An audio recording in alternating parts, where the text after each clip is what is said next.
So, 25 questions siya. Okay. So, typical na gawain natin every night kapag ipapalabas ko yung tanong, ayan, paki-comment ng inyong sagot para naman may interaction tayo. Okay? So, sige, start tayo. Okay, sociocultural anthropology number 1. As sociologists came up with general theories and principle, which of the following is a valid and general assumption of democracy? A, that it is immediately appreciated by all people. B, that it is a divisive ideology. Letter C, that it is static and does not change. And letter D, that it is an unfolding social process. Okay, please take note po ha. Ayan, so ang gabing ito, ayan, so medyo special siya. Okay, ang lahat ng makikita niyo po talaga sa screen ngayon is actual let lahat. Ayan, sige. Mga actual let questions po yan. So, karamihan dyan, medyo hindi objective ang mga tanungan. Gaya ng number 1. Sige, explain natin. Okay, nagsi-answeran na po sila. May sumagot ng letter D, may sumagot ng letter C. Okay. Sige. Ulitin ko po sa ating viewers. Ayan. Para ma-check ko po na you're watching or you're still there. Okay, paki-comment po ng kanilang mga sagot. So, it is a way po para makipag-communicate na rin sa inyo. Okay, para ma-assess ko na rin po kung kailangan ng pangmalawakang explanation or proceed na po tayo sa next item agad-agad. Sige. Okay. Yes. Yan, narinig ko pre-board kanina ng review centers. Ayan, sige. Ulitin natin, as sociologists came up with general theories and principles, which of the following is a valid and general assumption of democracy. Okay, so ang gagawin natin dito, ayan, add one out tayo. So ano daw po, ayan, ang general assumption kapag naririnig natin yung democracy. So alisin natin yung mga medyo awkward siya, ayan, at hindi siya related sa inaas na tanong. Siyempre, malamang sa malamang, hindi natin isasagot yung letter B, that it is a divisive ideology. Okay, kasi kapag sinasabi natin democracy, ayan, ang kapangyarihan ay hinahawakan ng taong bayan at hindi ito nagde-divide. Okay, next po, ayan, meron na lang tayong letter A, letter C, at letter D, and alisin po natin. Okay, alisin natin yung letter A, that it is immediately appreciated by all people. Kasi malamang sa malamang, ang democracy, more than appreciation po. Okay, more than appreciation po. Okay, ang democracy. So, meron tayong letter C at letter D. Okay, nakikita ko po sa comment section na de-divide po din naman ang sagot ninyo. May sumagot ng letter C, may sumagot ng letter D, which is tama po. 50% correct kayo dyan. Pero ang tamang sagot po dito, ayan, is letter D. Okay, letter D po, that it is an unfolding social process. Kasi bakit? Ayan, hindi po natin pwedeng sagutan, okay, ang item na to using letter C na hindi nag-change. Alam niyo naman po, ayan, changing po, okay, ang lahat. Pasok na po dyan ang, okay, ang democracy. Ayan, sige. Pasok po tayo sa number 2. A sociological research method that approaches social phenomena through quantifiable evidences and often relies on statistical analysis of many cases to create valid and reliable general claims. Is it qualitative design, quantitative design, normative, or formative? Sige. Comment lang.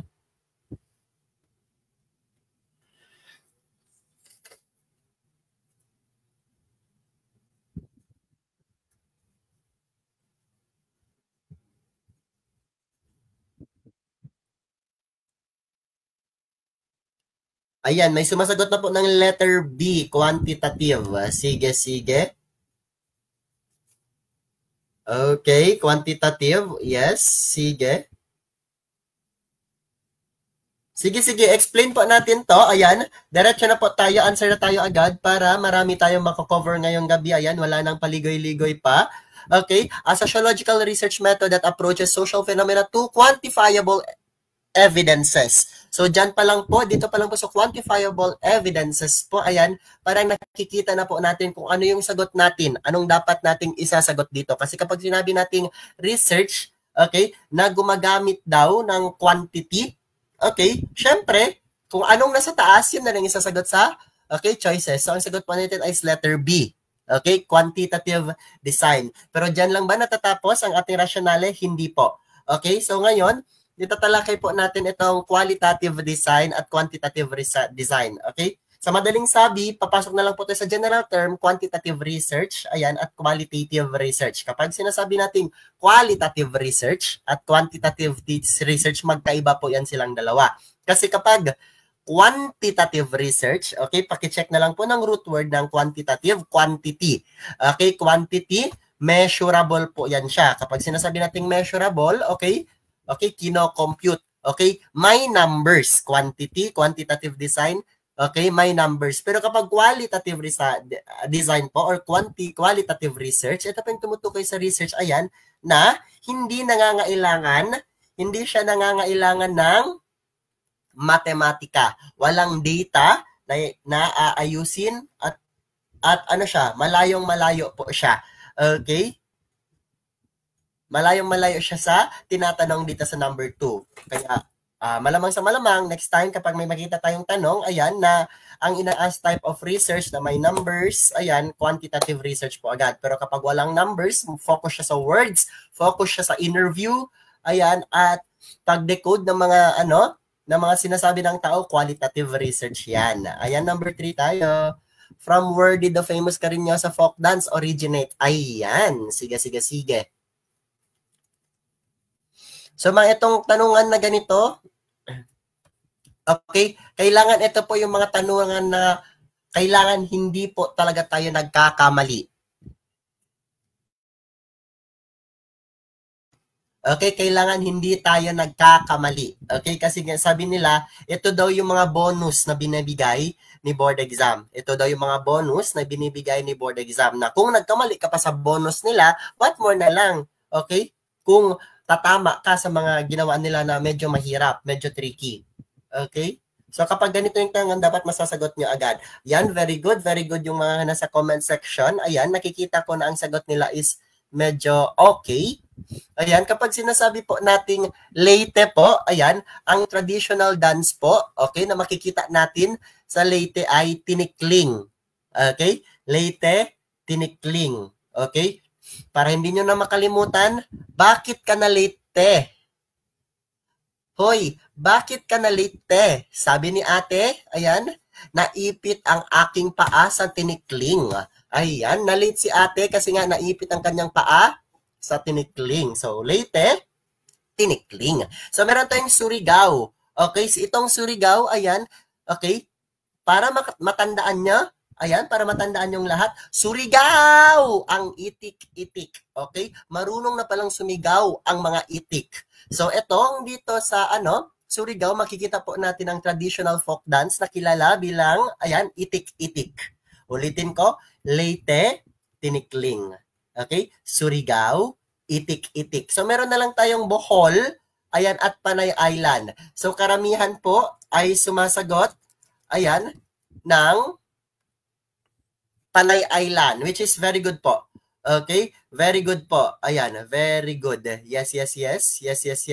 So, ayan. Yes, Panay Island po ang sagot dito. Very good. Yes. Ayan. So, sige. Ngayon wala na tayong, okay, yes, very good. So, proceed po tayo sa next. Okay, number 4. What is the dominant theme for creative expression of bayanihan as a Filipino cultural value? Letter A, community property. Letter B, community place. Letter C, community shared work. Or letter D, community time. Letter D po yan, community time. Actually po, marami rin pong lumalabas. Okay, maraming lumalabas na folk dance po sa Pilipinas. Okay, sa board exam, maraming lumalabas na traditional, okay, Filipino folk dance. Kaya kailangan familiar din po kayo sa mga folk dances na yan.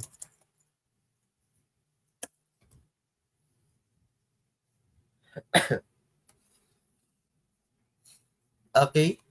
Sige, sige. Pero focus muna tayo dito sa number 4. What is the dominant theme for creative expression of bayanihan as a Filipino cultural value? Is it community property, community place, community shared work, or community time? Ayan, very good, very good. Ayan, nakikita ko po na tama po ang sagot nilang lahat. Ang sagot po dito ay community shared work. Okay, community shared work. Letter C po. Letter C po ang tamang sagot. Yes, very good, very good. Yes po, letter C po ang sagot natin dito mga chair. Ayan, so hindi ko na po i-explain siya para hindi naman po sayang ang ating oras kasi malamang sa malamang hindi na po need ng explanation ng mga ganitong tanungan. Kasi halata naman kapag sinasabi nating bayanihan, ayan, ito yung pag-aangkat, okay? Ito yung pag-move ng isang bahay from one place to another. Pero ang pag-move po nila ay through the help of, okay, taong bayan. For short, ang buong community ay nagtutulungan. Kaya yun na po ang sagot natin. Letter C, as simple as that. So, next po tayo, number 5. What is the dominant theme, creative representation of doble cara as a Filipino cultural value? So, ano daw po ang doble cara? Is it easy-go-lucky? Is it deceit? Is it disloyalty? Or corruption? Ayan.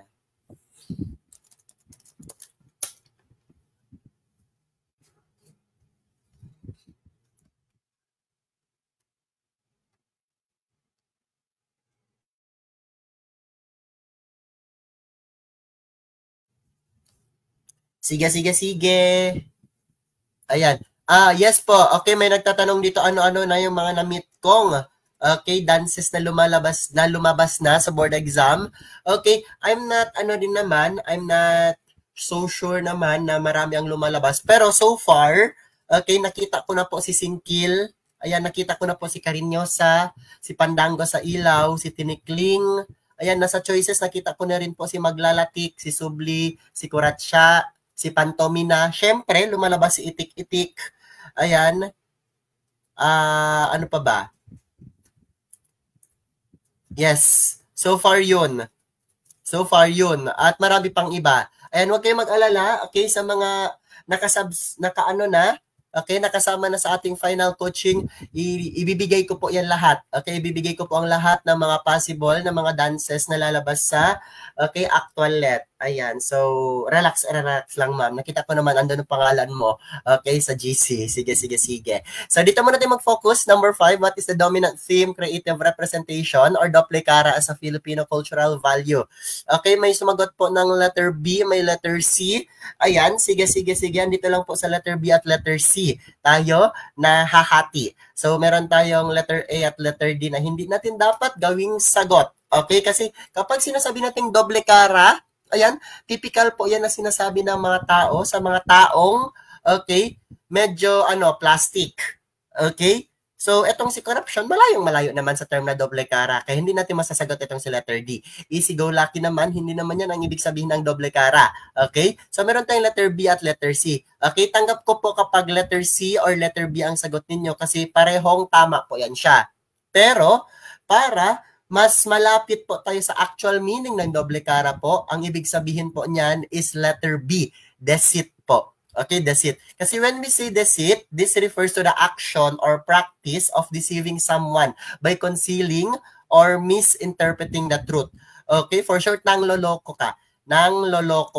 Okay, iba naman po kasi ang ibig sabihin ng disloyalty. Okay, hindi ka loyal sa isang tao versus ayan niloloko mo yung isang tao. Okay, deceit po. Okay, I hope po madali na lang po yan siya. Okay, pero bakit ko ba nilagay itong number 5? Okay, sa ating question. Kasi nga, ayan, itong Filipino traits, ayan, itong Filipino values, always po yan siyang lumalabas sa board exam.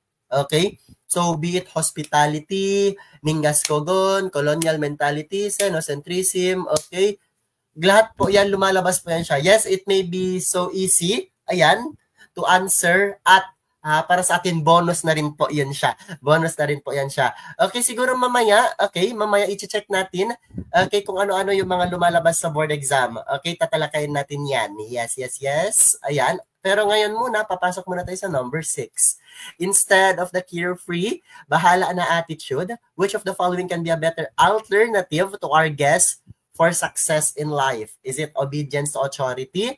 It is self-reliant? Is it self-reliance? Is it drive for power or help of peers? Ayan. Is it A, B, C, or D? Sige, sige, sige. Okay. So, yung mga ano pala, nasa loob na pala ng GC, I am planning, yung for final coaching, I am planning to upload po lahat ng PPTs natin na na-live na natin dito. Okay, na na-live na natin dito sa free live natin, i-upload po natin yan. Yung PDF copy niya po yan sa GC po natin ilalagay. Okay, so sa mga hindi pa masyadong, nakapasok sa ating final coaching, PM me na lang po. Ayan, so final coaching, meron tayong 18 hours na review doon for 2 days, preferably March 16 at March 17. So ang first day po namin is concept-based. Okay, ang day 2 naman is actual-let. So kahit yon sa loob ng 2 days, okay, bugbugan po yun siya. And also, ayan, may mga free PDF din po kayo. Okay? Kaya sa mga hindi pa nakapasok sa ating GC for final coaching, PM me lang po. Ayan, sige. So dito muna tayo sa number 6. Ayan ang sagot po dito. Okay, ang sagot po dito is very good po. Ayan. Ang sagot po natin dapat is letter B. Okay, very good, letter B po, self-reliance. Kasi kapag sinabi nating bahala na, okay, itong bahala na nanggaling kasi yan siya, okay, itong bahala na nakuha siya sa old na sinasabi ng ating mga ninuno, ayan, na bathala na. Or si bathala na ang bahala sa atin. Okay, ulitin ko, itong bahala na nakuha siya sa etymology na bathala na. Or si bathala na ang bahala sa atin. Okay, so sa tanong na to, instead daw na sabihin ang bahala na, okay, or instead na gamitin ang bahala attitude, ano daw ang pinakamagandang alternate para maging tayo, successful sa life? Ayan, syempre, help of peers, X natin yan, drive for power, ayan, medyo negative naman yan siya, ang ganyang, ang ganyang choice. So, meron tayong letter A at letter B. Okay, kung papapiliin tayo sa letter A at letter B, susunod ka na lang ba or maniniwala ka sa sarili mo? Mas lalo, syempre, letter B ang ating isasagot. Ayan, letter B po tayo dito mga chair. Pasok po tayo sa number 7.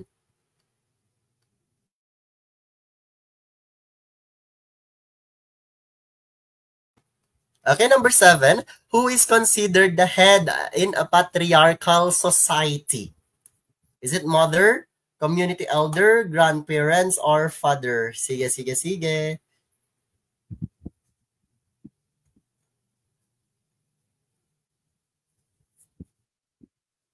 Okay, may sumagot ng letter D. May sumagot ng letter A. May sumagot ng letter C. Hala. Sige. Okay, explain po natin. Please take note. Okay, please take note po kapag sinabi nating patriarchal society, ito po yung society na kung saan ang nasusunod po sa letter P po, ayan si Papa. Ulitin po natin, kapag patriarchal society or patriarchal type of family, ang nasusunod po dyan si Papa.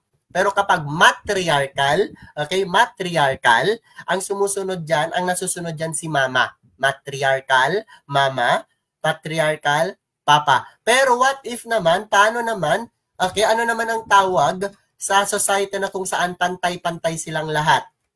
Okay? Society na pantay-pantay silang lahat. Ang tawag dyan, egalitarian. Okay, egalitarian society. Ulitin ko po, egalitarian, okay, or egalitarianism. Okay, lahat po, okay, may pantay-pantay na karapatan. Okay, yes po. Yes. Patriarchal, Papa, matriarchal, Mama. Pero kapag pantay ang karapatan nila, okay, egalitarian. Ayan, very good, very good. Ayan, proceed po tayo. Ayan, sa number 8. How will you categorize persistence and poverty incidents in third world countries such as Sri Lanka, Bangladesh, etc.? Okay, is it cultural relativity, cultural shock, cultural lag, or cultural universals? Ayan ang sikat natin. Is it letter A, B, C, or D? Ayan. Okay, may naga-PM sa akin kasi, mag-face reveal daw ako na, ayan pong itsura natin. Ayan. Okay, medyo pure Filipino. Ayan, ang balat.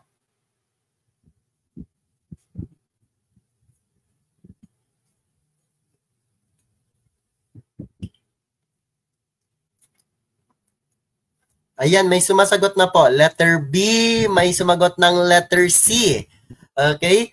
Okay, nahahati po ang sagot sa comment section into two. Okay, ang iba sumasagot ng letter B, ang iba sumasagot ng letter C. Okay? So, dito muna tayo mag-focus sa culture. Kapag sinasabi natin culture, ayan, ito po yung basta total way of life. Paminsan lumalabas siya sa board exam, marami pong kama-kama. Okay, ano po kasama sa kama? Sina tradition, sina religion, ayan, sina norms, sina folkways. Basta kapag may ganun na pong kama-kama, okay, kahit pa may norms po sa choices, okay, ang always nyo pong pipiliin ay yung culture. Okay, pero dito tayo papasok sa culture, meron tayong tinatawag na culture shock, culture lag, at cultural relativity. Okay, okay, before natin sasagutin yung number 8, i-explain muna natin itong cultural relativity.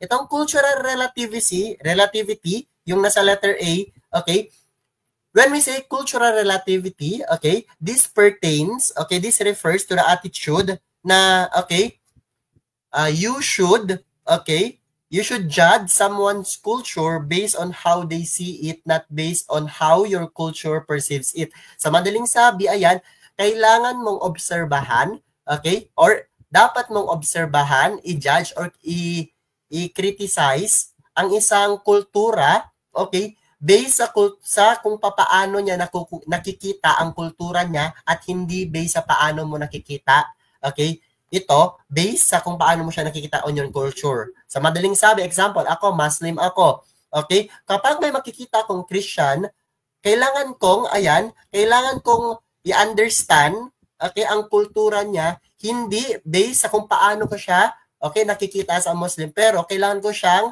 makita based sa kung paano niya ito pinaniniwalaan as a Christian.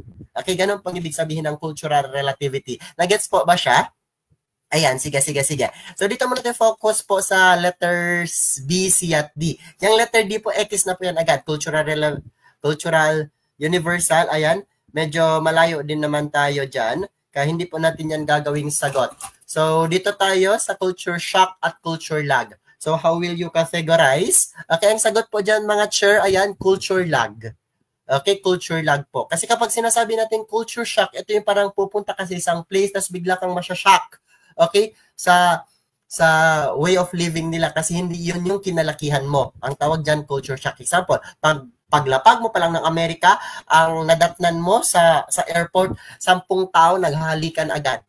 Okay, syempre masya-shock ka. Ang tawag dyan, culture shock. Pero kapag culture lag naman, ito yung parang napag-iwanan ka na ng panahon or yung iba, upgrading na pero ikaw hindi ka nakakasabay kasi nga, okay, nang dahil ito sa culture mo. Napag-iwanan ka dahil sa culture na kinakagalawan mo. Okay? So yan po yung nangyari kung bakit daw may poverty incidence pa rin sa Sri Lanka at Bangladesh dahil yan sa culture lag. At least, ngayon, ligwak kayo. Okay, soon po alam niyo na po ang difference between culture shock and culture lag. Ayan.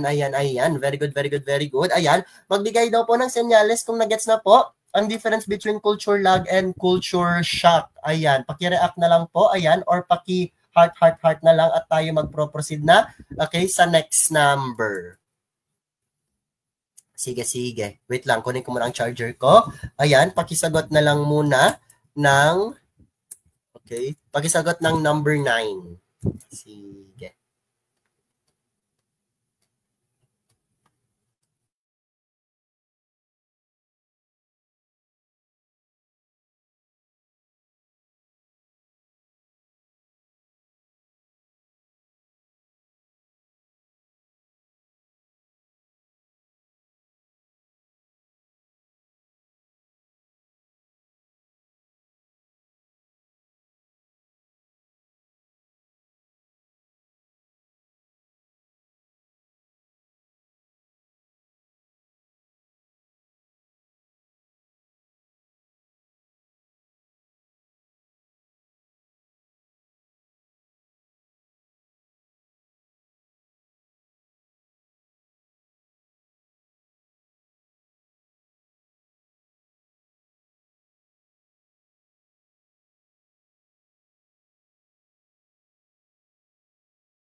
Ayan, sige.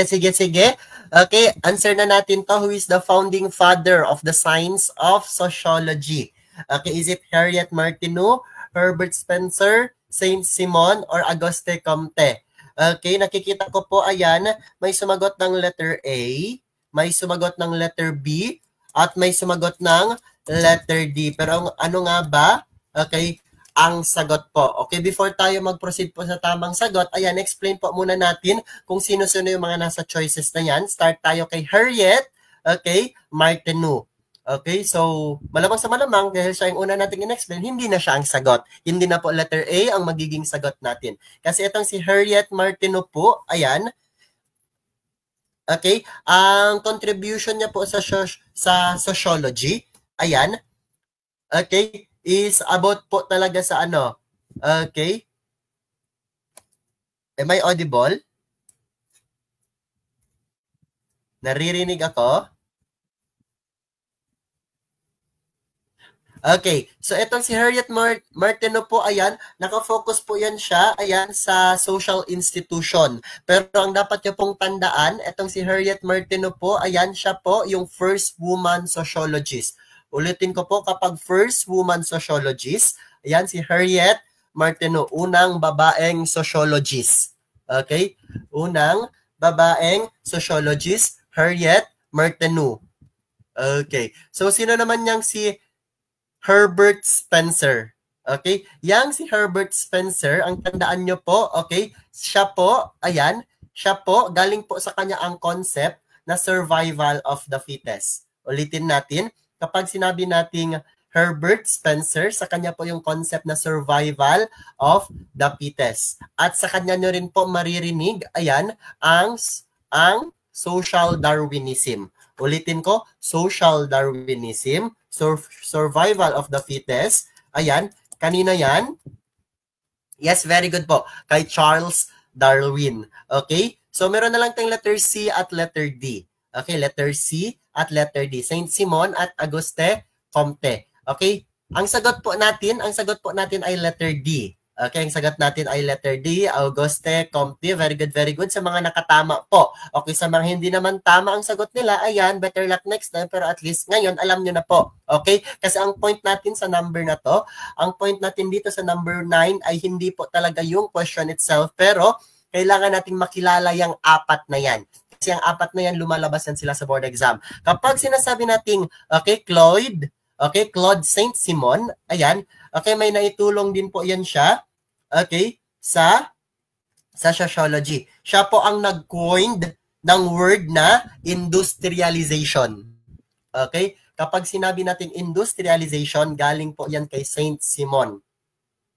Okay, kapag sinabi nating Saint Simon, okay, siya po ang nag-coined ng industrialization. Pero, ayan, tinawag naman pong father of sociology itong si Auguste Comte kasi galing po sa kanya ang term, okay, na sociology.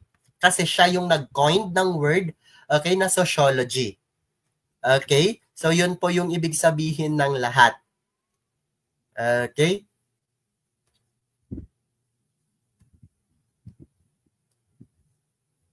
Okay. Okay, na-gets po ba yung number 9 kung sino-sino yung mga taong to? Okay? Sa number 9, ang sagot natin ay si Auguste Comte. Pero kailangan natin makilala itong tatlong to. Si Harriet Martineau, siya po ang first female sociologist. Si Herbert Spencer, siya po ang nag-coin ng word na survival of the fittest at social Darwinism. Kapag sinasabi natin survival of the fittest, ayan, this doesn't mean na kung sino yung strongest siya lang ang matitira sa society. Pero, okay, this refers to competition of success. Okay? Sa isang society. Survival of the fittest yan. Kung sino yung medyo nakakaangat-angat, nakaka-survive, ayan, sa society, sila yung fittest. Ganun lang po yung ibig sabihin nun. Walang ibang ibig sabihin. Okay? At next po, meron tayong Saint Simon. Kapag sinabi natin Saint Simon, siya po yung nag-coin ng word na industrialization. Industrialization. Okay? I hope malinaw na po siya. Pasok po tayo sa number 10. Ayan. Which type of knowledge deals with understanding divine forces, spiritual realms, Okay, and phenomena beyond the physical control. Sige. Ayan. Is it magical, natural, supernatural, or technological knowledge?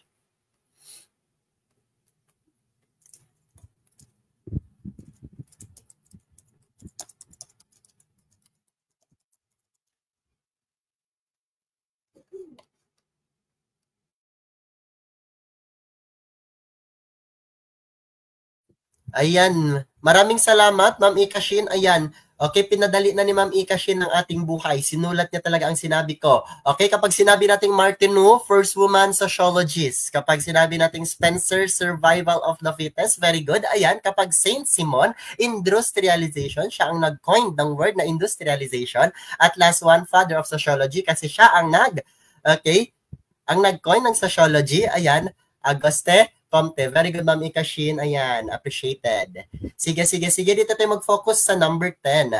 Which type of knowledge deals with understanding divine forces, spiritual realms, and phenomena than the physical world? Is it magical knowledge, natural knowledge, supernatural knowledge, or technological knowledge?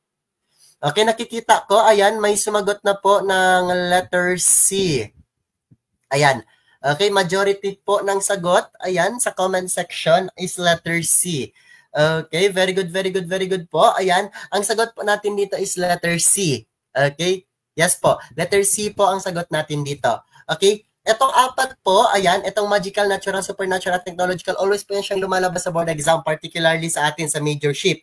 Kapag sinasabi natin technological knowledge, aba malamang sa malamang, alam na natin yan. Okay, ito ay pumapatungkol sa ating kakayahan sa 21st century learning. Ayan na kung saan, okay, hindi na tayo natututo without the help of technology as a whole. Kahit nga tayo ngayon, we're learning through the help of technology because I am using this laptop. Okay, I am also using our internet connection. Ayan, for me, okay, to interact with you. Okay, through the use of technology. So, ang tawag dito, technological knowledge, kasi marunong ka, may knowledge ka na sa paggamit ng technology, at itong technology na to ang gagamitin mo naman, ayan, to communicate. Okay? At para mas mapadali, okay, ang ating way of living. So, next time, meron tayong magical knowledge, natural knowledge, at supernatural knowledge. Okay? Alam ko, medyo nahihilo kayo dito sa magical knowledge at supernatural knowledge. Okay? Ulitin ko. Okay? Medyo nahihilo kayo sa magical knowledge at supernatural knowledge. Okay, dito, explain natin siya isa-isa. When we say supernatural knowledge, ayan, ito po yung sagot dito. Okay? Ito yung knowledge na kung saan naniniwala po tayo sa mga bagay-bagay na hindi po na-explain ng siyensya. Okay, for short, ayan, naniniwala tayo sa mga supernatural beings. Okay, mga engkanto, okay, mga tiyanak, at marami pang mga supernatural entities. Okay? Pero when we say magical knowledge, although magkapareho siya, ayan, magkapareho siya with supernatural, basta ang ifo-focus niyo kapag supernatural entities. Kapag magical knowledge, mga divination, alchemy, at iba pang mystical arts. Okay, for short, dito makikita sina ritual, sina spell, or energy manipulation po. Okay? Ulitin ko, kapag supernatural entities yan. Okay? Mga hindi nakikita, okay, ng ating mga mata. Tawag dyan, okay, supernatural. Pero kapag sinabi natin magical knowledge, dyan yung mga potions, ayan, at marami pang iba. Okay? Last one, we have yung nasa letter B. Syempre, hindi natin yan papalampasin, explain pa rin natin. Kapag sinabi nating natural knowledge, easy lang po yan. Okay, this refers po, ayan, okay, this refers to the understanding and awareness gained through observation, reason, and experience of the natural world. Sa madaling sabi, dito po makikita natin ang philosophy, theology, science, nature, at marami pang iba. Okay, na kayang makuha or maintindihan with our own senses. Okay, with our own senses. Ayan. So, I hope po na-gets nyo po ang difference ng apat na yan kasi always po yan siyang lumalabas sa board exam. Okay, after po ng live na to, ayan, sige, we'll try to download this live, then i-upload po natin sa YouTube channel natin. Okay, mag-alala, yung YouTube channel natin, okay, wala pa yung virgin pa yon. Okay, wala pa yung followers, wala pa yung likes. Pero sige, sige. Ayan, i-upload ko to lahat para hindi naman mawala. Okay, kasi kapag dito sa Facebook, nawawala siya after 1 week or 1 month, if I'm not mistaken. Sige, sige. Okay, na-gets na po ba? Okay. Proceed po tayo sa... Okay, proceed po tayo sa number 11. Okay, proceed tayo sa number 11.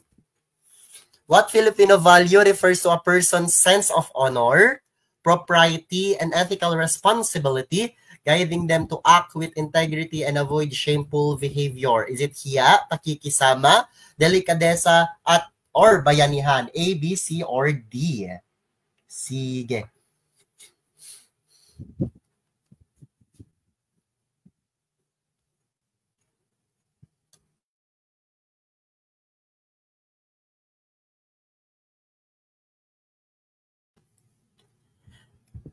Okay, comment lang. Okay, i-check ko kung tama ang inyong sagot. Kung tama na ang sagot, ayan, konting explanation, exit tayo. Pero kung nakikita natin na marami ang okay, ligwak-ligwak sa kanilang sagot, explain natin ang pangmahabaan. Sige.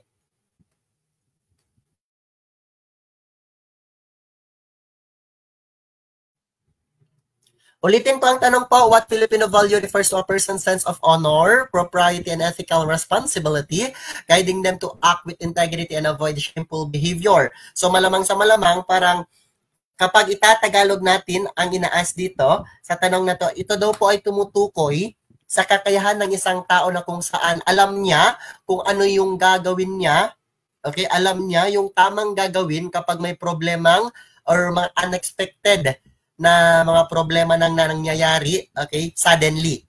Okay, is it hiya, pakikisama, delikadesa, or bayanihan? Okay, sige. Okay, karamihan ay sumasagot ng letter C. Ayan, may sumasagot ng letter B. Okay, interesting.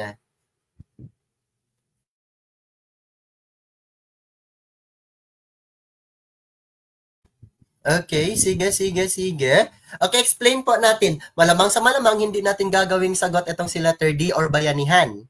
Yes po, hindi natin gagawing sagot si bayanihan kasi when we say bayanihan, okay, community, okay, community na nag-share ng mga effort nila and everything kasi nga, okay, nagatulong-tulong sila para magbuhat ng mga bagay-bagay from one place to another, bayanihan yan. Kapag sinabi naman natin hiya, okay, hindi naman yan sense of honor, hindi naman yan propriety, hindi naman yan ethical responsibility yang hiya. So malamang sa malamang, hindi rin natin gagawing sagot itong si letter A. So thorn tayo between pakikisama at delikadesa. Ulit ko, thorn tayo between pakikisama at delikadesa. Ang isasagot po natin dito is delikadesa. Ulitin ko po, isasagot po natin dito is delikadesa. Kaya ang YouTube channel po, andyan lang po sa account ko nakalink. Ayan, Ma'am Razin. Ayan, hanapin nyo na lang po sa aking account. Andyan lang po yung link ng aking YouTube account. So, dyan ko po nilalagay ang lahat ng mga naging live natin, free sessions natin lately. Ayan, so focus muna tayo dito. Ayan, delikadesa at pakikasama. When we say delikadesa, okay, this refers to a person, okay, ito ay tumutukoy sa ability ng isang person na alam niya ang gagawin niya, okay, kapag may biglaang, okay, nangyari o problema, okay, sa unahan. Okay, for short, alam niya yung tamang gagawin, tamang action niya kapag may mga unexpected event. Okay, next po itong delikadesa, ayan, pumapatungkol din yan siya sa honor, fairness, at self-respect. Papasok din po yan siya sa, okay, honor, ayan, fairness, at self-respect. Okay, dito na ang example niya, yung mga sinasabi niya, kinikip niya, tapos nag-respect siya ng mga boundaries, at syempre, nagbibigay rin siya ng respeto, at most of all, nag-avoid siya ng mga conflict of interest. Okay, yan po naman ay delikadesa. Pero when we say pakikisama kasi, okay, more likely ambivalent behavior to. Okay? Ambivalent behavior to. Like, okay? Ulitin ko, kapag sinasabi nating pakikisama, ambivalent behavior yan. Okay? Kahit hindi ka naman sure, ayan, na gusto mo siya, pero dahil gusto mo ng harmony, smooth interpersonal relationship, gusto mo ng camaraderie, ayan, gagawin mo na lang siya.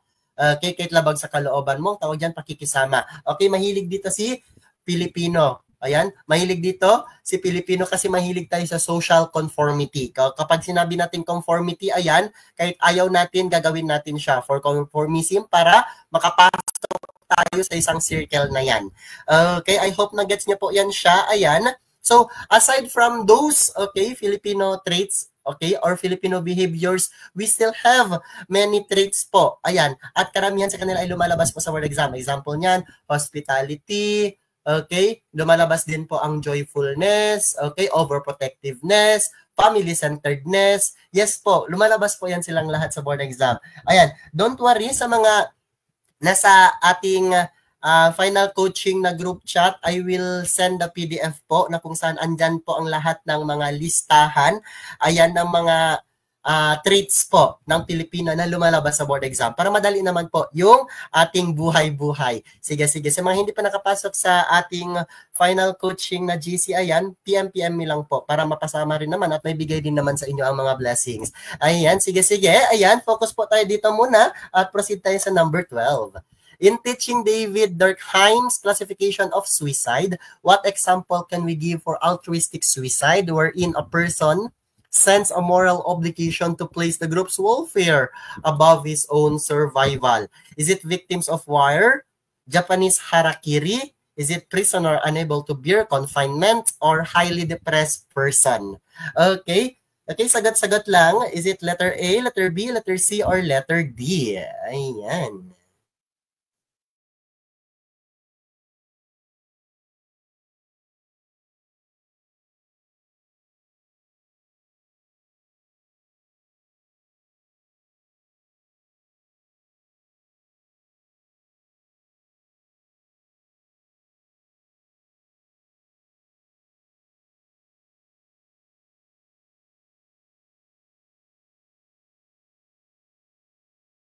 Sige, explain natin. Actually, itong David Durkheim po, if andito po kayo kagabi, na-explain ko na po yan kasi. Okay, na-explain ko na yan sa live natin kagabi. Itong si David Durkheim, ayan, meron siyang 4, okay, na ipinakilala na types of suicide.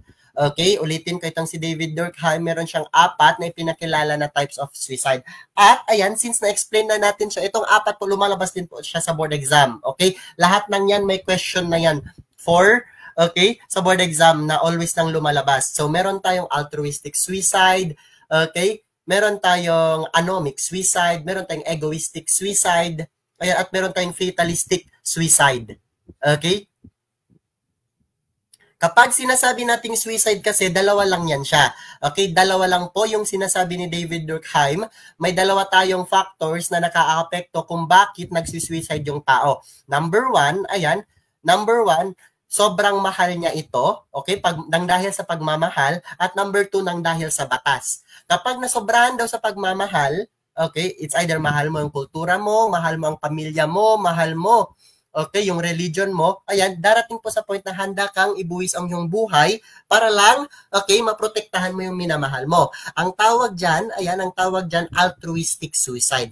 Okay, next po, kapag walang nagmamahal sa'yo, feeling mo, nag-iisa ka lang, kaya nagpakamatay ka, ayan, kabaliktaran siya ng altruistic suicide, ang tawag dyan, egoistic suicide.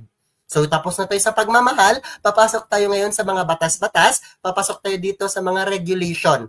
Okay, mga sinusunod na mga regulation o mga batas ng isang tao. Paminsan daw, kapag nasosobrahan ka na daw, okay, sa mga regulation, madami ka nang sinusunod, ayan, bawal mo tong gawin, bawal ganito, bawal ganyan. Sobrang ganon, nasasakal ka na rin kaya nagpapakamatay ka. Ang example niyan ay yung mga Korean, okay, yung mga K-pop idols or yung mga artistang nasa Hollywood na kung saan kapag sobra na daw yung batas na binibigay sa kanila ng management nila, nagpakamatay sila. Ang tawag naman sa type of suicide na ganyan, ayan, is, anong tawag? Okay, sa mga dito kagabi? Yes, very good. Okay, yes po, fatalistic suicide. Okay, pero, ayan, nabubuhay ka ever since, nabubuhay ka ng may batas, tas biglang nawala ito. Example, may kumpanya ka na pinasara biglaan kasi nga nagka-bankrupt, ayan, at na-depress ka at nagpakamatay ka, ang tawag naman dyan saan? Anomic suicide. Okay, so yan po yung 4 na types ng suicide. So papasok tayo dito in David Durkheim's classification of suicide. What example can we give? Ayan, to altruistic suicide. So ang hahanapin natin dito, altruistic suicide. Okay, victims of war, altruistic ba yan? Japanese harakiri, ayan, sige. Prisoner unable to bear confinement, hindi. Highly depressed person.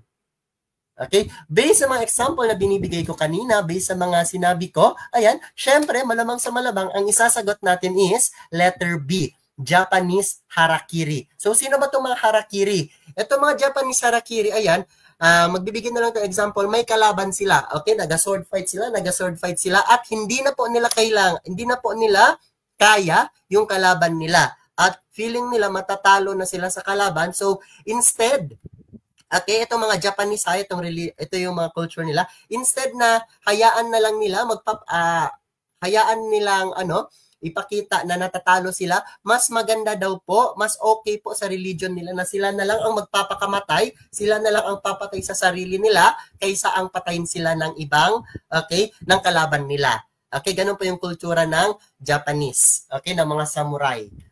Okay?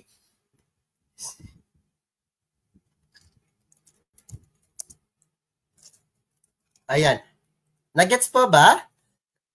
So, etong harakiri, ayan, meron din silang tinatawag na seppuku. Okay? Lumalabas din po yung seppuku. I-chat ko na lang po. Okay, wait lang. S-E-P-P-U. Yan. Yan. Andyan po sa comment section, nilagay ko po seppuku. Ayan.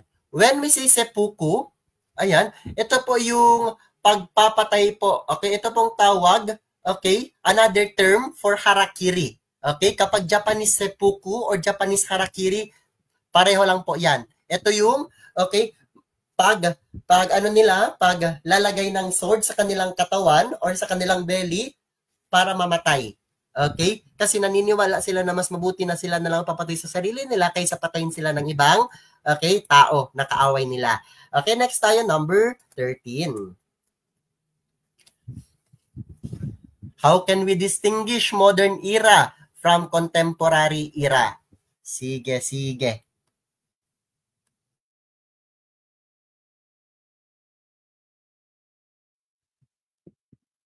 Okay, letter A, letter B, letter C, or letter D. Okay, I will give you 30 seconds, okay, to answer that. After that, okay, start tayo para i-rationalize to. Ayan, huwag kayo mag-alala. Dito sa ating free review, okay, more likely focus lang tayo always sa question. Ayan, wala pong story about sa akin. Ayan. Focus tayo sa question, direct to the point ang answeran, layman's term and explanation para mas lalong maintindihan po ng lahat. Okay, may mga nagtatanong, okay, or may mga medyo nahihilo dyan kasi ang explanation natin medyo direct to the point. Yun po ang kailangan. Okay, hindi na po natin itatalakay yung mga bagay na hindi nyo naman kailangan. Kaya yung explanation natin dito para mas lalo nyong magets. Okay, for short layman's term tayo parati sa explanation. Para kapag mapakinggan nyo pa lang, marinig nyo pa lang yung concept, nagigets nyo na, natatandaan nyo na agad. Kasi nga, yung explanation pang layman. Okay? Yes.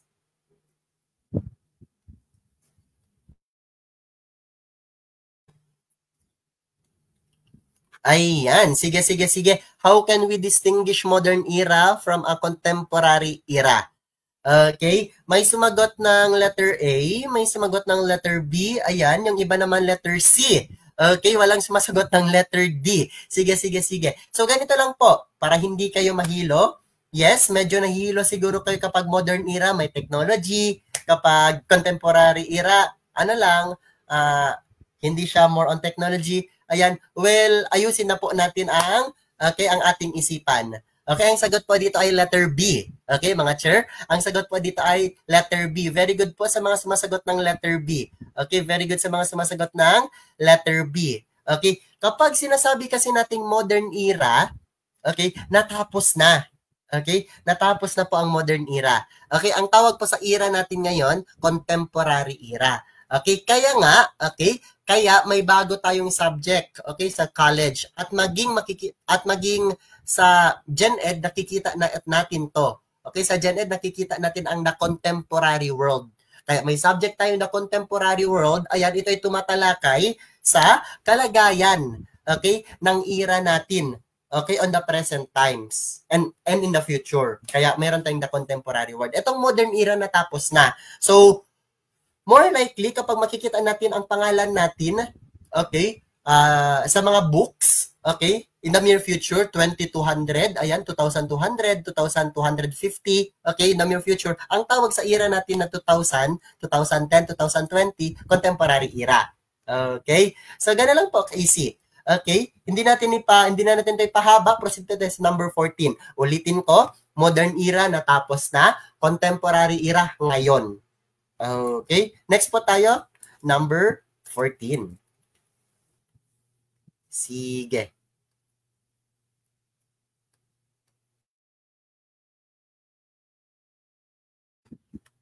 In the study of social institution, which studies issues related to kinship created by descent and marriage.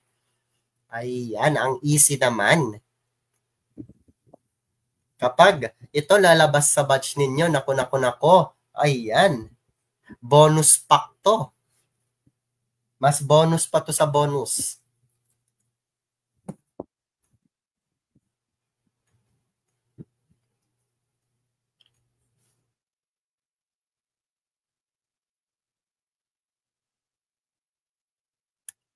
Yes, very good. Yes po, wala nang explanation, no any explanation. Ang sagot po natin dyan, family.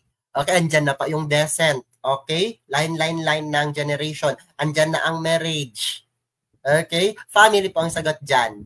Okay, economics, malaking explanation yan. Meron tayong macroeconomics, meron tayong microeconomics. Social control, hindi naman yan yung inaas natin. Supernatural, mas lalo. Okay, mas lalong lumalayo tayo sa kung ano yung inaas ng question. Kaya tayo proceed na sa number 15.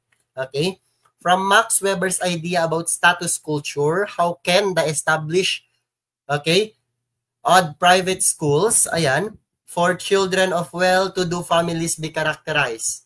Establishment of yan, private school for children of well-to-do families be characterized.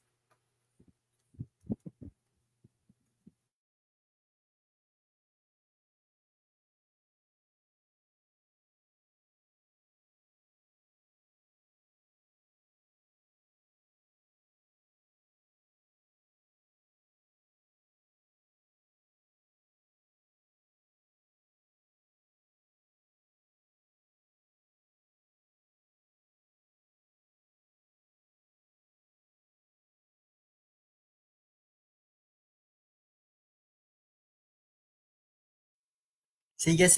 Comment lang po ng inyong mga sagot because I'm reading every comment po para mas lalong, ayan, kapag makikita natin na maraming sumasagot ng tama, ayan, next na natin agad. Pero kapag 50-50% ang sagot, ayan, that's the time na mag-explain tayo. Sige.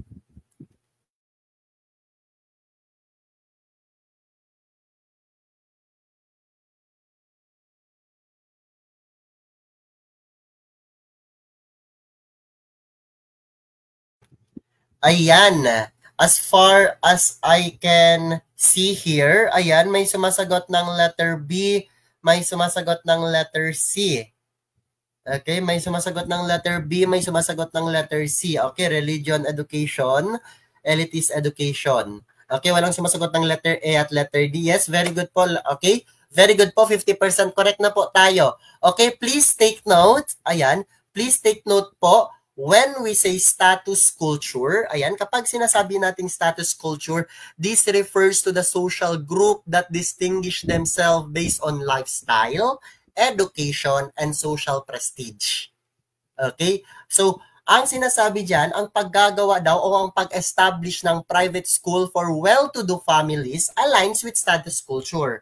So, ano yung sinasabi ko na malapit doon? Malamang sa malamang, elitist education. Okay? Elitist education. Okay? Nagets po ba? Okay. Kasi kapag religion, hindi naman siya more like status, di ba? Yan. Okay. Okay, very good, very good sa mga sumagot ng letter B. Sa mga sumagot ng letter C, okay lang yan. Next time, ayan, at least alam nyo na. Okay, next time, hindi na mahihilo si otak. Yes. Number 16 tayo. As a study of literate culture, anthropology deals on the following aspect of human culture but not include.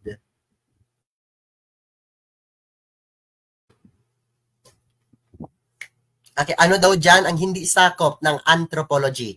Evolutionary theories, stages of civilization, social action, or origin of man? Sige.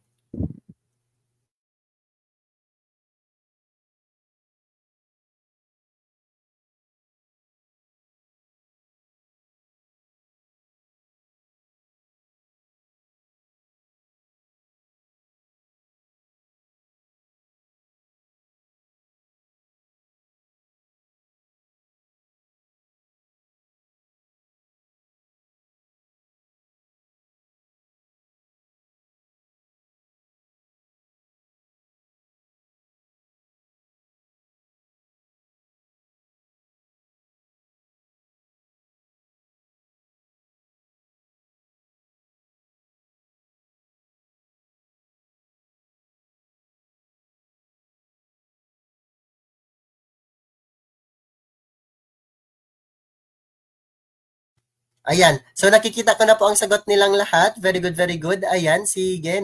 Nice, nice, nice. Ayan. So ulitin ko lang, after this live, okay, so maybe mamaya or bukas, ibibigay ko to sa GC, okay, ng ating final coaching na GC or group, itong mga itong PDF ng mga lectures natin recently, pati itong last na to. Okay, sa mga hindi pa nakapasok dyan sa ating GC, okay, sa ating final coaching na group, ayan, message me lang. Don't worry. Ayan, hindi naman tayo nangangagat. Ayan, so focus muna tayo sa number 16. As a study of non-literate culture, anthropology deals on the following aspects of human culture but not to include. So, alin daw sa mga sumusunod ang hindi pasok daw po, ayan, sa anthropology. So, ang una nating aalisin, ayan, syempre, anthropology yan, study of man. So, una nating alisin, syempre, yung letter D. Kasi anthropology talaga yan, origin of man. Kasi when we say origin of man, ayan, anthropology, ayan, or origin of man, letter D, this refers to the study of human origin and is fundamental talaga na aspect, okay, na anthropology. So, we have only A, B, at C. Syempre, since inalis na natin itong letter D, alisin na rin natin si letter A. Kasi anthropology studies human biological and cultural evolution over time din. Di ba? Ulitin natin, ayan, itong origin of man at evolutionary theories, magkakambal yan. Ayan. So, we have only stages of civilization and social action. So, malamang sa malamang, ang isasagot natin dito, ayan, is letter C, social action. Kasi dyan pa lang sa tawag natin or sa term na social action, yung first word social. Papasok yan, okay? Pasok yan sa sociology. Pasok siya sa sociology, hindi sa anthropology. Yung stages of civilization po, pasok pa rin yan sa anthropology. Okay? Nagets po ba? Ayan, sige.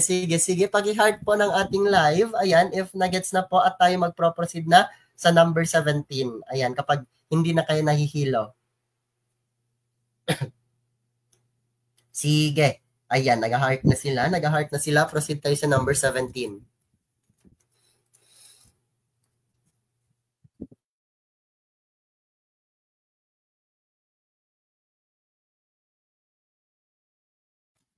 Number 17, it refers to social norms that are widely observed and are considered to have greater moral significance than others. Is it more folkways, law, or tradition?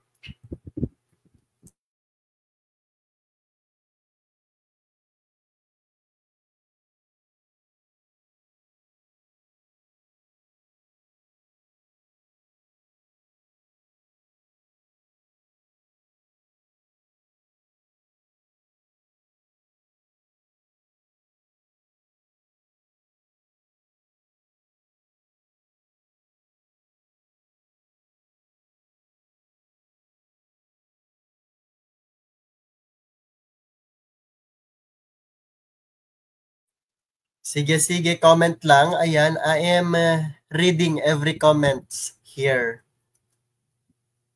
Ayan, very good. Sige, very good, very good. Yes po, okay? Yes, very good. Ayan, ang sagot po natin dyan ay letter A, Morse. Okay, Morse po to. Okay? Nice. Okay, so before, ayan, explain muna natin bakit Morse ang sagot. Ayan, etong Morse kasi, ayan, i-check nyo na lang nanggaling po dyan, ayan, ang term na moral or morality. Okay? Magkapareho lang, moral, morality. Kasi when we say Morse, these are the social norms that are widely observed and have greater moral significance than others. Okay? For short, ayan, kapag, okay, gagawa ka ng labag, okay, na against sa Morse na ino-observe, ayan, makokonsensya ka. And worse, ayan, pwede kang parusahan. Kasi nga, ayan, ang example ng Morse po, ayan, syempre, mga makasala ng Morse, ayan, pagnakaw,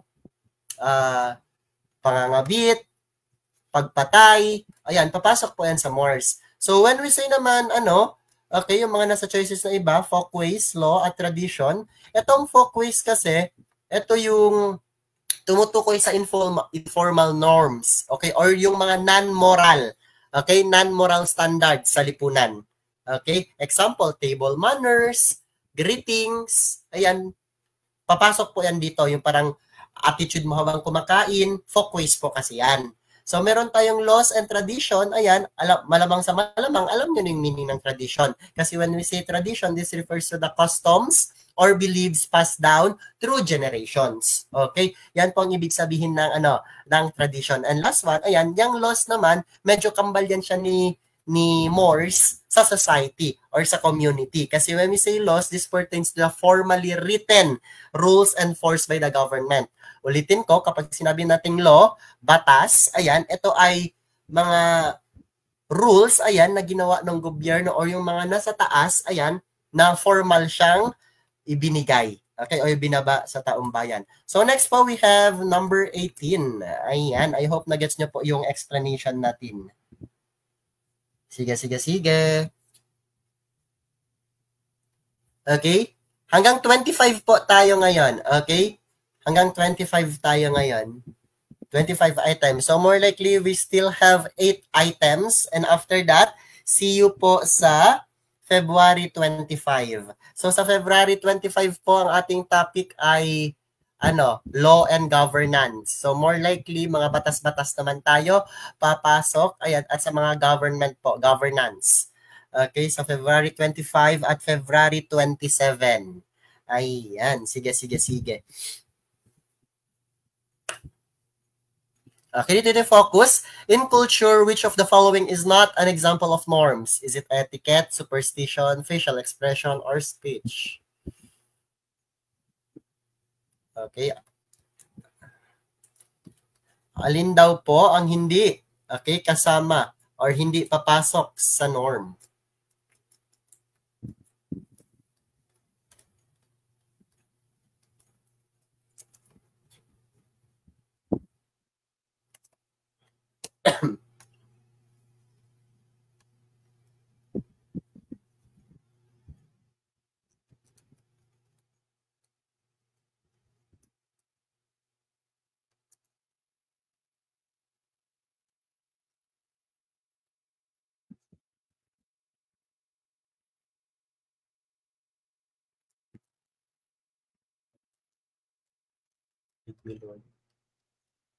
So, anong sagot ninyo? Ayan, not an example of norm. Ayan, medyo nagkakagulo na sila. Ayan, medyo nagkakagulo. Okay, nangangamoy fruit salad sa number 18. Okay, nangangamoy fruit salad. Okay, may sumagot ng letter A.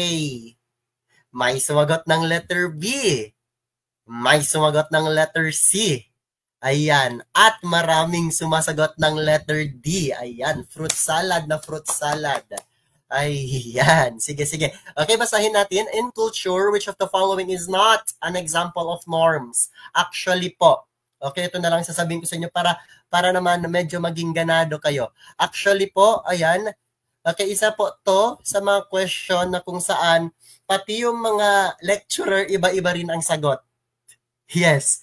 Okay, ito po yung tanong na kung saan okay, nakikita ko po iba-iba rin po ang sagot ng mga lecturer. Ayan. Yung ibang lecturer, nagbibigay talaga sa ng explanation.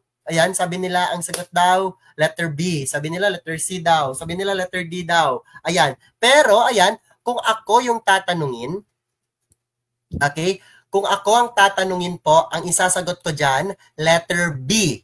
Okay? Letter B po ang isasagot ko, superstition. Hindi po yan siya pasok sa norm. Okay, ulitin ko, ang superstition, hindi siya pasok sa norm. Okay? Kasi when we say norm kasi, this refers, ayan, to the shared rules or expectation that guide, okay, behavior in a society. Okay, at ito rin yung nagdidikta kung tama ba to o hindi. Ang example niyan, syempre, ang example ng norms, etiquette. Okay? Yung manners, okay, o yung social behavior. Example, nasa Saudi Arabia ka. Ayan, ang proper manner doon kapag babae ka, nakahijab ka, ang balat mo, natatabunan lahat, yan yung etiquette doon. Pero kapag nasa ibang bansa ka naman, syempre, iba rin ang etiquette doon. Okay? So, hindi natin magiging sagot si letter A. Okay? So, bakit hindi ko rin ginawang sagot itong si letter C? Kasi nga, pasok din yan siya. Okay? Ang facial expression. Okay? Kasi nga, okay, non-verbal norms that communicate emotions po. Okay? Facial expression yan. At syempre, ayan, example naman ng facial expression, smiling. It is a sign of friendliness. Okay? So, ayan, norm talaga siya. Norm talaga siya. So, we have superstition and speech. Okay?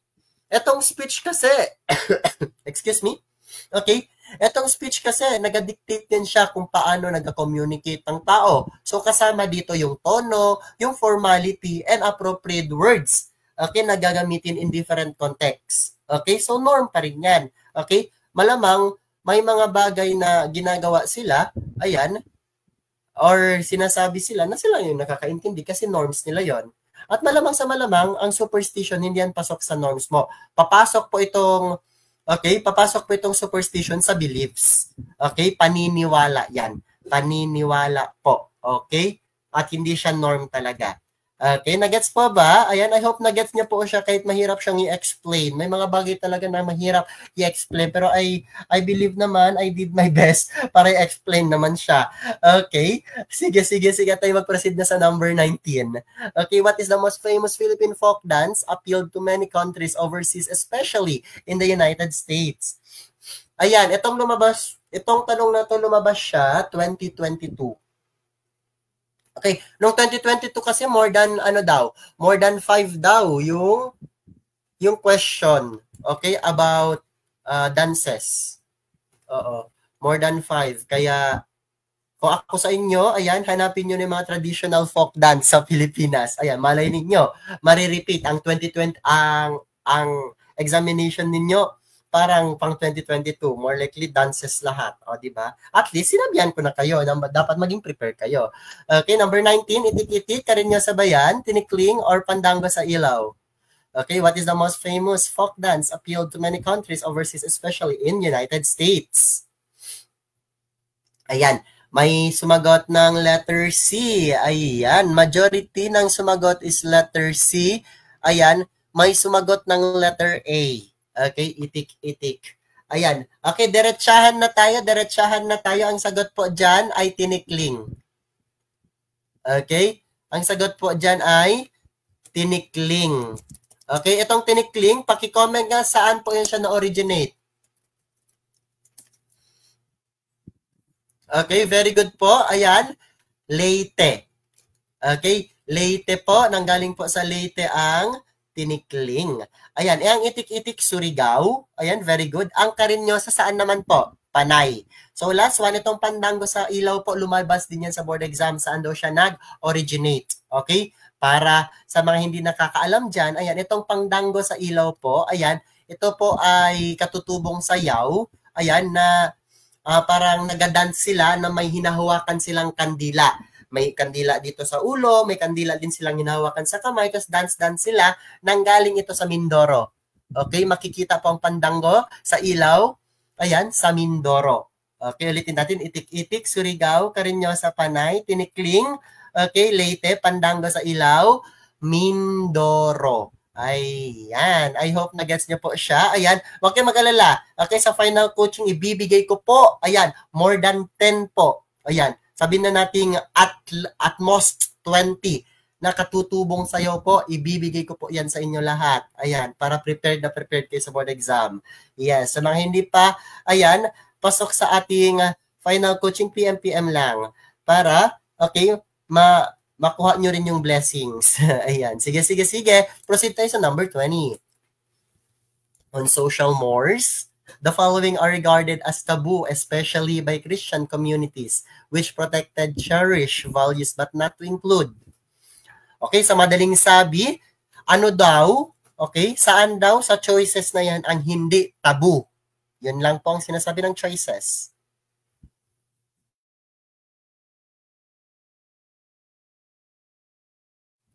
Actually, kung medyo nakinig kayo kagabi sa akin, ayan, makikita nyo po, maririnig nyo po sa mga explanation ko na pasok ito sa mga sinasabi ko.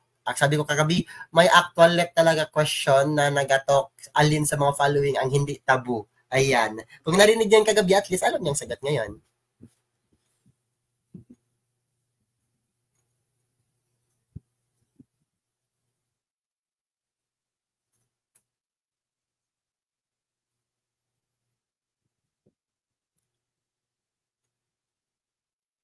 Sige. Ayan, nag-comment na sila, bay. Okay, sige. Kapag sinasabi nating tabu kasi, ito yung mga okay, hindi siya, okay, hindi siya napag-uusapan. Okay, rare lang siya pinag-uusapan kasi nga parang hindi pa siya tanggap ng lipunan ang mga concept na ganito. So, ang lahat ng dyan, ayan, ay hindi masyadong pinag-uusapan, ayan, sa lipunan except sa isa. Okay? Incest, okay? Tabu yan. Ang incest po, tabu yan. Ang concubinage po, tabu rin yan. Okay? Kapag sinabi nating, okay? Kapag sinabi nating concubinage, pangangaliwa, okay? Pangangabit, okay? Tabu yan. Incest naman, ito yung pagkakaroon ng relationship or pagkakaroon ng sexual, okay, relationship between your parents or your kapatid. Ayan, incest yan. Tabu rin yan. Ayan, so we have sexual abuse of children and virginity. Ano yung sagot natin? Yes po, letter C. Hindi na po tabu ang virginity. Okay, at ever since po, hindi naging tabu ang virginity. Doon pa lang po sa point na, ayan, itong si Mama Mary ay inacknowledge ng lahat, ayan, bilang virgin. Ayan, itong si Mama Mary, doon pa lang napag-uusapan na siya. At hindi na po tabu ang term na virginity. Ayan, so no more explanation. Proceed po tayo sa number 20. Ayan na, 23 agad. Bakit to? 21 yan. Okay, 21. Okay, 21. It is characterized by shared experience and mutual responsibilities. Ayan, sibre. Pati yung PPT natin, nahilo na ang buhay niya. Instead na maging 21, naging 23 agad.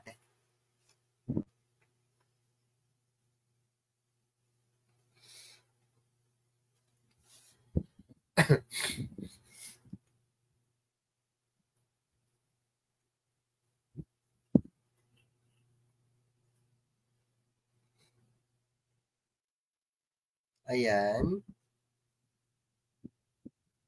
Okay, anong sagot ninyo? Jessel Schaff ba yan? Jemen Schaff, enculturation or acculturation?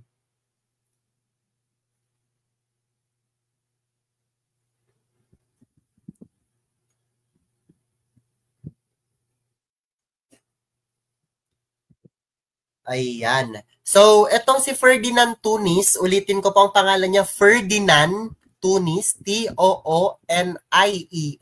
Ayan.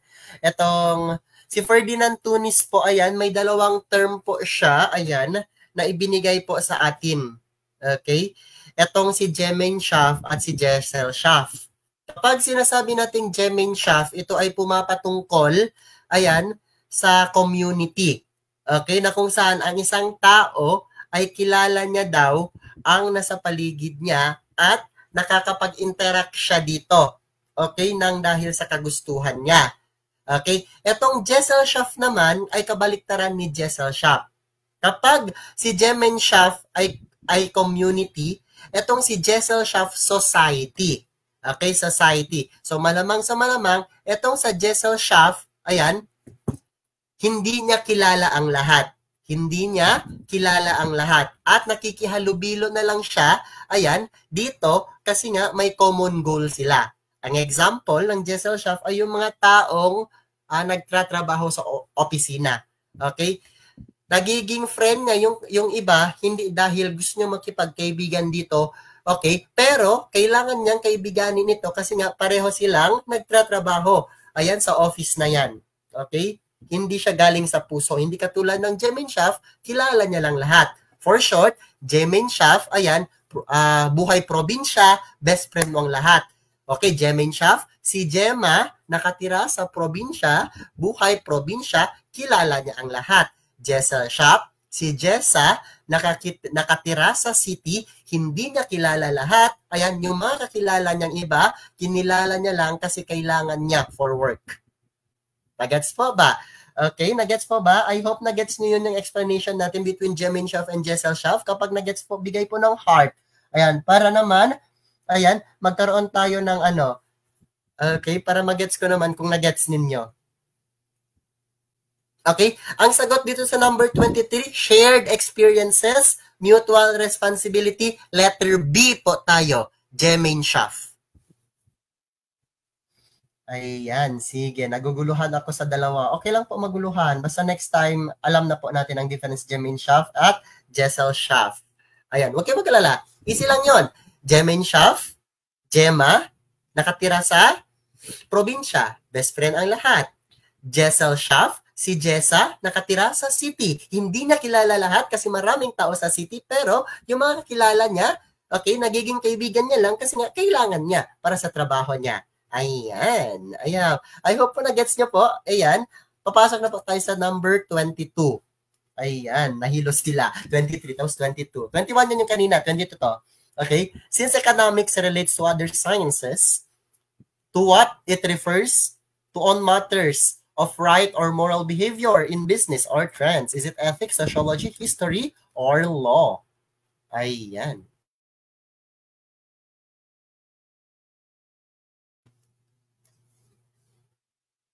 Ayan. Sabi pa ni Ma'am Cherry Tabola, perfect! Ayan, sige, ipin kita. Perfect!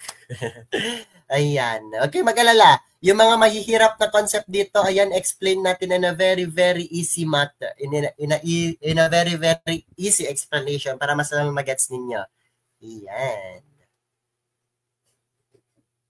Ayan. Okay lang po maligwak, Ma'am Sharmina Nasir. At least ngayon, alam nyo na yung concept. Next time na mamimit nyo siya, ayan, alam nyo na kung anong isasagot. At least, ligwak, yehey! Kasi next time, hindi na ligwak, yehey na. Ayan, so number 22 tayo mag-focus. Since economic relates to other sciences, to what does it refers to on matters of right and moral behavior in business and friends? Is it ethics, sociology, history, or law? Ayan, very good. Okay, no more explanation. Ang sagot dyan, ethics. Ethics po, right and wrong na kasi yan eh. Basta systematic study of being right and being wrong. Ayan, ethics na talaga yan. Ayan, very good, very good, very good. Proceed po tayo sa number 23.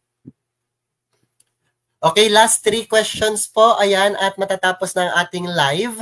Okay, at matatapos na po tayo sa topic na socio-cultural anthropology. So, malamang sa next live natin, ibang subjects naman po. Okay? So, more preferably, sa February 25 at 27 po, law pati governance tayo. Ayan. Which of the following cultural symbol of Philippines represent nationalism? Is it sandata, baybayin, Philippine flag, manunggul chart? Ay, nako. Ayan, easy lang.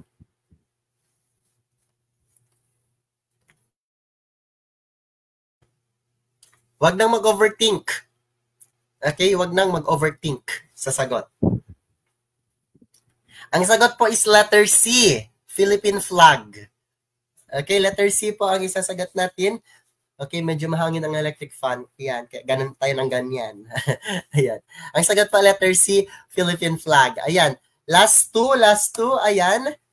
The culture of the Ilocanos can easily be felt through their ant dance known as. Ayan, isa na namang traditional dance sa Pilipinas na lumalabas sa board exam. Anong sagot?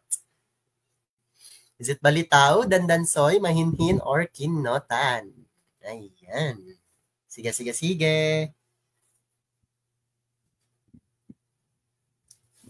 Ay, bongga, may nagbigay ng star. Thank you sa pa-star. Thank you sa pa-star. Appreciated. Okay, kapag ant dance po, ayan, tandaan nyo na lang po, kinotan. Kinotant. Okay, kinotant. Ayan, kinot ant. Okay, ant dance, kinotan. Okay? Excuse me. Kinotant po.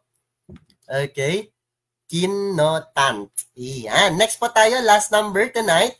What is the most basic reason for living by man as a sentient being?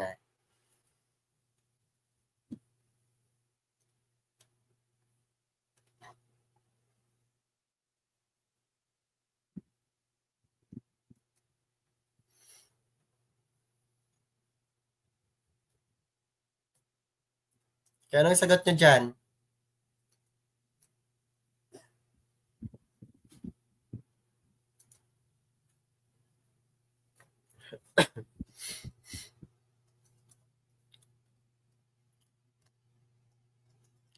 Yes po, easy lang. Okay? Yes, very good po. Ayan, ang sagot po sa number 25. Okay?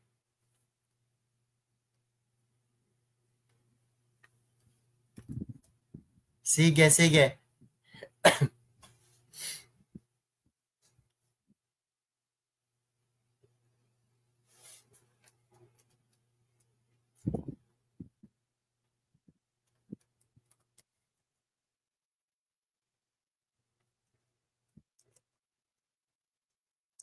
Okay, comment lang.